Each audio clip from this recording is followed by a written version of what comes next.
Extract 1. You will hear part of an interview with an expert on phobias. So, what exactly is a phobia? Well, nearly everyone fears something. But when the fear becomes exaggerated and irrational, it's a phobia, which is the most common form of anxiety disorder. There are many types of what are known as specific or simple phobias. Common phobias include a fear of animals, particularly spiders, a fear of darkness or nyctophobia, or perhaps a fear of clowns, flying, or a fear of public speaking. Now, you may not be keen on some of these things I've just mentioned, but most of us find a way to cope with the situation and don't let it interfere with our daily lives. However, if you have a phobia of one of these things, you may suffer from symptoms such as an increased heart rate, dizziness, excessive sweating, or even a panic attack. You might end up going to extreme lengths to change your daily life so as not to come into contact with the thing or situation that causes your phobia. For example, imagine a friend of yours has a pet tarantula. If you're not a huge fan of spiders, you may not enjoy spending time in his house, but most of us would put up with it. However, if you're an arachnophobia sufferer, you would probably refuse to visit him at home altogether. So you can see how phobias can have a real impact on our social relationships. And why do people suffer from phobias? Well, there are a couple of causes. If a child grows up with a parent who suffers from a phobia, the child is far more likely to develop the same irrational fear. Also, many phobias are actually triggered by a traumatic past event, often during childhood. So perhaps an encounter with a vicious dog or falling into a swimming pool and nearly drowning as a child could feasibly develop into cynophobia, a fear of dogs, or aquaphobia, a fear of water. Extract 2. Listen to part of a radio program in which someone is talking about why people like to feel scared.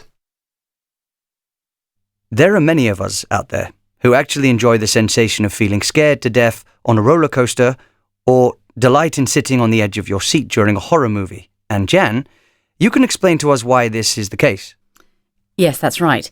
As you say, millions of us choose to put ourselves in situations where we consciously know we're going to feel scared, like going on rides at a theme park.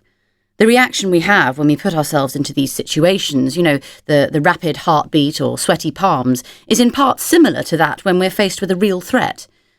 What happens in those cases is that the body reacts to the danger with what we call a fight or flight response. So when the body detects real danger, it closes off any non-essential systems, such as critical thought, and reacts with automatic responses which enable us to either put up a fight or run away.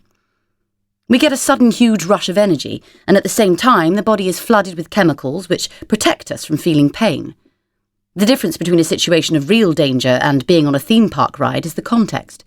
So although we feel a certain sense of fear, we know deep down that the situation does not really pose a true threat, and so this energy and lack of pain without any real danger allow us to experience a sense of euphoria or an adrenaline rush, which explains why we are able to scream and giggle in quick succession.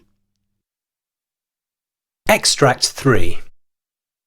You will hear some people talking about their fears and phobias.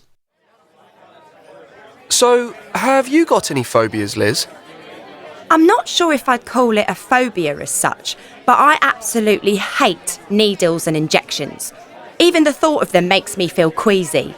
When I have to have a blood test, I can't bring myself to watch, and I feel faint and dizzy, and if I'm watching TV and there's a scene with someone injecting themselves, I can't watch.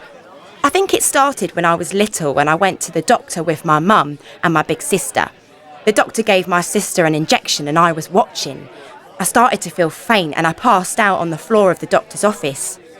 Well, my greatest fear is clowns. There's actually an official name for it. Coulrophobia, I think. I don't know what it is about them exactly, but they just freak me out. They're so weird. I've always hated them since I was a kid, from birthday parties and the circus and things. They don't look at all happy to me, even with a big painted smile. They look sad and scary, even a bit sinister. What about you, Ben? Are you scared of anything? No, of course not. Oh, well, apart from heights. That's true. I can't look out of the window past the 4th floor. And lifts? Okay, yeah, and lifts. I hate getting inside lifts. I'll always take the stairs if I can. I don't know, they just make me feel uneasy and, well, I get really nervous if I ever have to speak in public. I start sweating and my mind just goes blank. It's so embarrassing. That's pretty normal, isn't it? Of course. Sure. This recording was created by the British Council. To find more English language learning material for teenagers, please visit www.britishcouncil.org/learnenglishTeens.